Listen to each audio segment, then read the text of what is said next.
திருஞான சம்பந்த சுவாமிகள் அருளிய 2ஆம் திருமுறை. சர்வதோஷத்தால் திருமணம் தள்ளிப் போவதைத் தடுக்கவும், ஏதேனும் காரணத்தால் பிரிந்த தம்பதியர் கூடி வாழவும் ஓத வேண்டிய பதிகம். திருமருகல். பாடல் 6.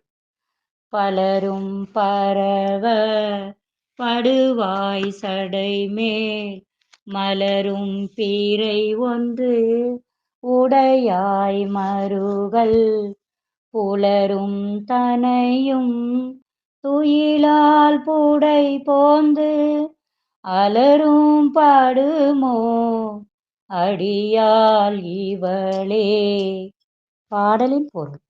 பலராலும் பரவி போற்றப்படுகின்றவனே, சடையின் மேல் விளங்கி தோன்றும் பிறை ஒன்றை உடையவனே, திருமருகலை வந்தடைந்த இப்பெண் விடியும் மட்டும் துயிலாதவளாய் துயருறுகிறாள். அடியவளாகிய இவள் மீது பழமொழி வருவது தக்கதோ என்று கூறுகிறார் திருஞான சம்பந்த சுவாமிகள். திருச்சிற்றம்பலம். தென்னாடுடைய சிவனே போற்றி, என் நாட்டவர்க்கும் இறைவா போற்றி.